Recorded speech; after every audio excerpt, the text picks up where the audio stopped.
ಈಗಾಗಲೇ ನಾನು ನಿನ್ನೆನೂ ಹೇಳಿದೆ, ನಾವು ಯಾವುದೇ ಮುಲಾಜಿಲ್ಲದೆ ಕ್ರಮ ತಗೊಳ್ತೀವಿ ಅಂತೇಳಿ. ಈಗಾಗಲೇ ಸುಮಾರು 10 ಜನರ ಮೇಲೆ ಅರೆಸ್ಟ್ ಮಾಡಿದ್ದಾರೆ. ಯಾರು ಕಲ್ಲು ಹೊಡೆದ್ರು, ಯಾರು ಅವರೆಲ್ಲ ಇನ್ನೂ ಕೂಡ ನಮ್ಮ CCTV ಫುಟೇಜ್ನಲ್ಲಿ ಐಡೆಂಟಿಫೈ ಮಾಡಿದ್ದಾರೆ. ಅವ್ರನ್ನೂ ಕೂಡ ಅರೆಸ್ಟ್ ಮಾಡ್ತಾರೆ. ಅರೆಸ್ಟ್ ಮಾಡಿ ಅವ್ರ ಮೇಲೆ ಕಾನೂನು ಪ್ರಕಾರ ಏನು ಕ್ರಮ ತಗೋಬೇಕು ತಗೊಳ್ತಾರೆ. ಸರ್, 3 ಕೇಸಲ್ಲಿ CM ಕ್ಲೀನ್ ಚಿಟ್ ಕೊಟ್ಟಿದ್ದಾರೆ ಸರ್. ಇಲ್ಲ ಅಂತೇಳಿ DG ಕೂಡ ಕಂಪ್ಲೇಂಟ್ ಕೊಟ್ಟಿದೆ ಸರ್. ಕೊಡಲಿ, ಅದು ಸ್ಪೆಸಿಫಿಕ್ ಆಗಿ ಎಲ್ಲಿ ದೌರ್ಜನ್ಯ ಆಗಿದೆ, ಯಾವುದು ದೌರ್ಜನ್ಯ ಆಗಿದೆ, ಅದನ್ನೆಲ್ಲ ಸ್ಪೆಸಿಫಿಕ್ ಆಗಿ ಹೇಳಿದರೆ, ಸುಮ್ಮನೆ ಗಾಳಿನಲ್ಲಿ ಗುಂಡೊಡೆಯೋ ಬದಲು ನಮಗೆ ಸ್ಪೆಸಿಫಿಕ್ ಆಗಿ ಹೇಳಿದ್ರೆ ಅದರ ಬಗ್ಗೆ ನಾವು ತನಿಖೆ ಮಾಡೋದಿದ್ರೆ ಮಾಡ್ತೀವಿ, ಪರಿಶೀಲನೆ ಮಾಡೋದಿದ್ರೆ ಮಾಡ್ತೀವಿ. ಅದಕ್ಕೇನು ಕ್ರಮ ತಗೋಬೇಕೋ ತಗೊಳ್ತೀವಿ.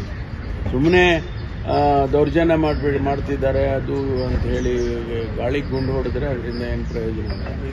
ಖರ್ಗೆ ಅವರು ಸರ್ 2-3 ರಾಜ್ಯಗಳ ಅಧ್ಯಕ್ಷರ ಬದಲಾವಣೆ ಆಗಿದೆ, ಇನ್ನೂ 2-3 ರಾಜ್ಯಗಳ